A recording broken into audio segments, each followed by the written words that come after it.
Olá pessoal, hoje, diferentemente de falar sobre o CIOT, nós vamos falar sobre as questões trabalhistas nessa época de coronavírus. Nós vimos que a Organização Mundial de Saúde decretou pandemia em nível mundial em face dessa gripe e também o Brasil, como diversos países do mundo, adotaram o estado de emergência, o estado de calamidade pública para poder ter medidas para enfrentar essa fase delicada que o mundo está passando.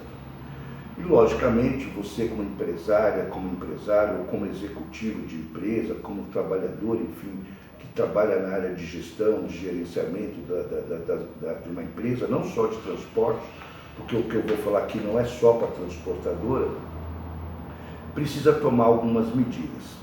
Bom, no caso específico de falta de trabalho, a primeira coisa que a empresa pode fazer?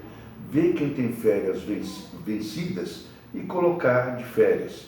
Pela medida provisória 927, tem que avisar só com 48 horas de antecedência, e as férias podem ser pagas no 5º dia útil ao mês seguinte que você decretou as férias. Então, por exemplo, se você está pondo férias agora em março, só precisa pagar essas férias no 5º dia útil de abril. Ou se você colocar as pessoas de férias em abril, você pode pagar no 5º dia útil de maio. Então tem aí uma certa flexibilidade.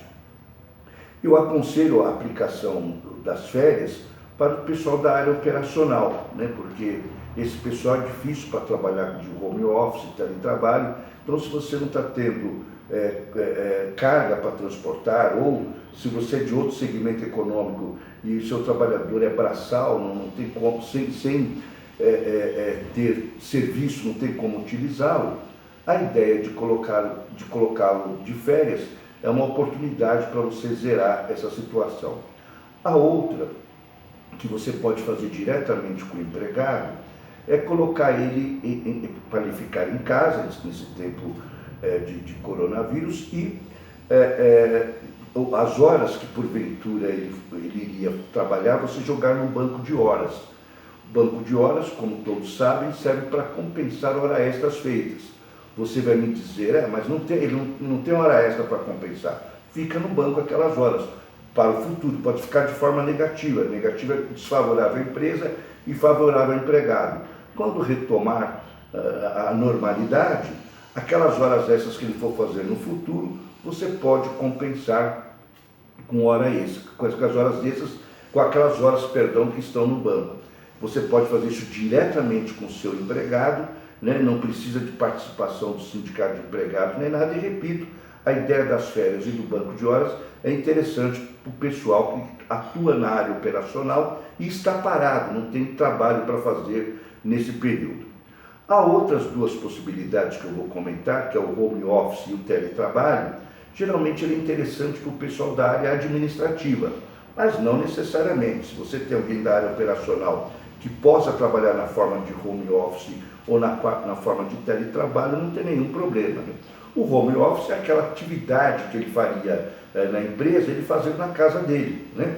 Fazer com a estrutura que ele tem na casa dele. Ou se não, a empresa mesmo disponibilizar um computador, um celular, para se comunicar com o mesmo, ou bancar o custo disso, né, enquanto ele não vai usar a estrutura da empresa, vai usar o computador que ele tem em casa, o notebook que ele tem em casa, o telefone que ele tem em casa, segregar as ligações que ele fizer para a empresa, e o trabalho que ele utilizar com relação àquele computador, a empresa depois repõe esse custo para ele.